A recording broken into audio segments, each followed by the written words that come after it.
Hello students, this is Vipasha Garg. I lecture History of Modern Indian Art called 401. तो हम बात कर रहे थे यामिनी राय आर्टिस्ट। इसमें आपके दो टॉपिक हो गए थे, जन्म एवं शिक्षा, स्वतंत्र लोक चित्रण के प्रति लगाव। आज नेक्स्ट है हमारा रंग, थर्ड टॉपिक है रंग। लोक कला के लगाव के कारण ही उनके चित्रों में लाल, पीले, नीले, काले व भूरे रंग भड़कीले व चटक रूप में उपस्थित हुए। यानी लोक कला के लगाव, यानी इनको जो लोक कला से लगाव था उसके कारण ही उनके चित्रों में लाल, पीला, नीला, काला व भूरे रंग भड़कीले व चटक रूप में उपस्थित हुए। लोक जीवन व लोक कला से प्रेरणा। कला को पश्चिमी चित्र संसार का लुभावना रूप भी इन्हें शिक्षण संस्था में रोक नहीं पाया था। कला को पश्चिमी चित्र संसार का लुभावना रूप भी इन्हें शिक्षण संस्था में रोक नहीं पाया था। मतलब जो कला को पश्चिमी चित्र है वो संसार का जो लुभावना रूप था वो भी इन्हें शिक्षण संस्था के में रोक नहीं पाया था।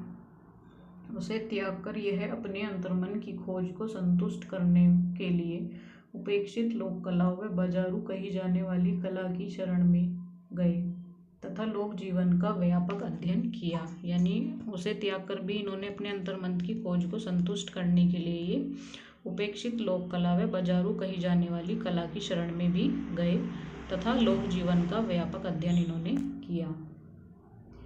इसी समय ये कालीघाट के पटुआ कलाकारों के संपर्क में आए। उसी समय ये कालीघाट के पटुआ कलाकारों के संपर्क में भी आए व इनकी कला से बेहद प्रभावित हुए।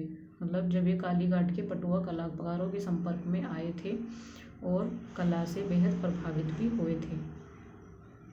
देवी देवता, पशु पक्षी, जलचर व बंगाली जीवन इन चित्रों के मुख्य विषय थे। यानी देवी देवता, पशु पक्षी, जलचर व बंगाली जीवन इन चित्रों के मुख्य विषय भी थे।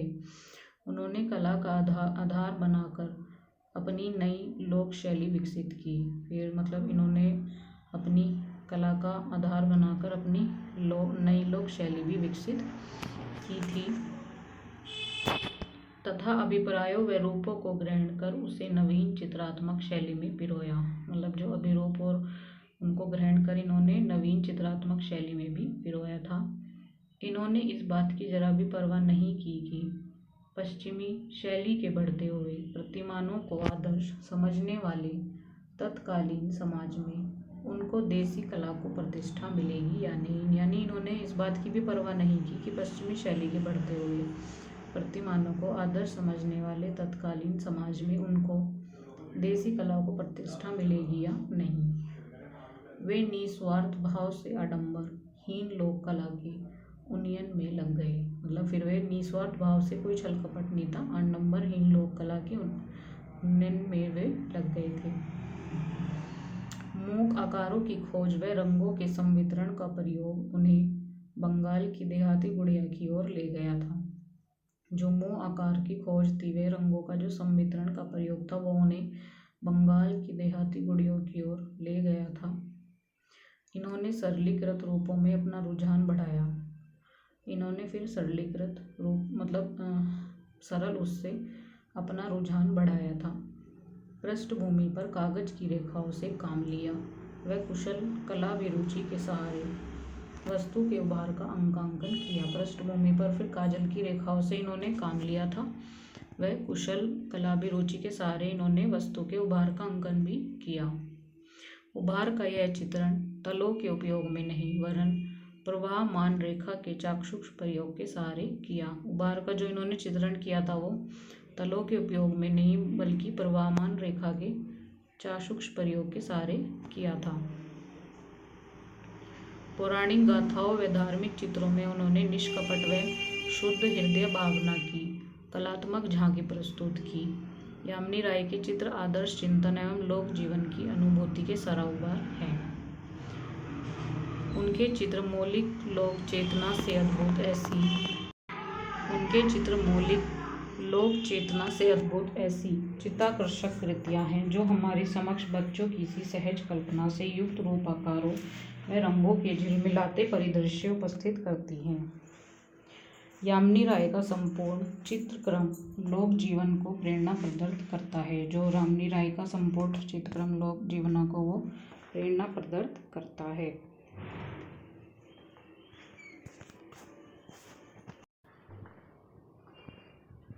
लोक प्रधानों व विषयों की कला में मुख्यतः प्रदान करने का उद्देश्य यह था कि लोगों को उन अचलों से अवगत कराएं। मतलब जो लोक प्रधान थे, जो विषयों की कला थी, उसमें मुख्यतः प्रदान करने का उद्देश्य यह था कि लोगों को उन अचलों से अवगत कराएं जहां भारत की आत्मा निवास करती है।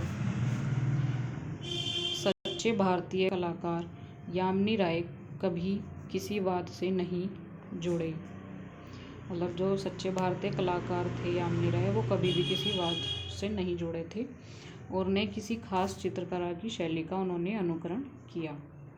उनके चित्रों की एक निजी शैली थी। कला मतलब उनके जो चित्र थे उनकी वो अपनी निजी शैली थी। कला पारखी विष्णु डे ने लिखा है, जो विष्णु डे थे कला पारखी थे, चित्र में उभार दिखाने और आकारों को मूर्त करने की दृष्टि से यामिनी राय ने दर्शकों को कभी नहीं उलझाया। मतलब जो चित्र में उभार दिखाने और जो आकारों को मूर्त करने की दृष्टि से इन्होंने दर्शकों को कभी नहीं सुलझाया। भावना में, भारतीय रूप में, भारतीय प्रेरणा में, भारतीय हारमोनी में वे सच्चे भारतीय कलाकार हैं। भारत की निजी कला को आधुनिकता के परिवेश में प्रस्तुत कर उन्होंने अपनी मौलिक प्रतिभा का अभूतपूर्व परिचय दिया। मतलब भारत की निजी कला को उन्होंने आधुनिकता के परिवेश में प्रस्तुत कर उन्होंने अपनी मौलिक प्रतिभा का अभूतपूर्व परिचय दिया। यामिनी राय के चित्रों में एक प्रकार की अनौपचारिकता है। मतलब यामिनी राय के चित्रों में एक प्रकार की अनौपचारिकता है जो कला की लोक से हटकर नई दिशा की ओर उत्प्रेरित करती है। वह इन्हें आधुनिक भारतीय कलाकार के रूप में प्रतिष्ठित करती है। फ्रांसीसी कला समीक्षक ए हैवो ने उन्हें महान समकालीन चित्रकारों की श्रेणी में रखा तथा महान चित्रकार हेनरो मातिस से इनकी तुलना की। महात्मा गांधी जी ने इन्हें राष्ट्रवादी कलाकार की संज्ञा दी। महात्मा गांधी ने फिर इन्हें राष्ट्रवादी कलाकार की संज्ञा दी। नेक्स्ट है प्रदर्शनी एवं सम्मान। राय के चित्रों की एकल प्रदर्शनी सन 1950 ईस्वी में ACA गैलरी न्यूयॉर्क में लगी, जिसे अत्यधिक सफलता मिली। जो इनके चित्रों की जो एकल प्रदर्शनी थी वो 1950 ईस्वी में ACA गैलरी में न्यूयॉर्क में लगी थी, जिसे अत्यधिक सफलता मिली थी। सन 1955 ईस्वी में इन्हें पद्म विभूषण की उपाधि से सम्मानित किया गया। फिर 1955 में इन्हें पद्म विभूषण की उपाधि से सम्मानित किया गया था। अपनी कला के माध्यम से राय ने सहज भारतीय कला रूपों को संस्कार दिया। उसके बाद इन्होंने अपनी कला के माध्यम से सहज भारतीय कला रूपों को संस्कार दिया था। उनकी कला भारतीयता से बढ़कर विश्वजनीन हो गई। मतलब जब इन्होंने अपनी कला के माध्यम से भारतीय कला रूप को संस्कार दिया था और उनकी कला से भारतीयता से बढ़कर विश्वजनीन हो गई थी। अब नेक्स्ट आपका आएगा चित्रण, यात्रा व प्रसिद्ध चित्रित विषय। ये हम आगे नेक्स्ट वीडियो में डिस्कस करेंगे। ठीक है, आज की वीडियो में इतना ही।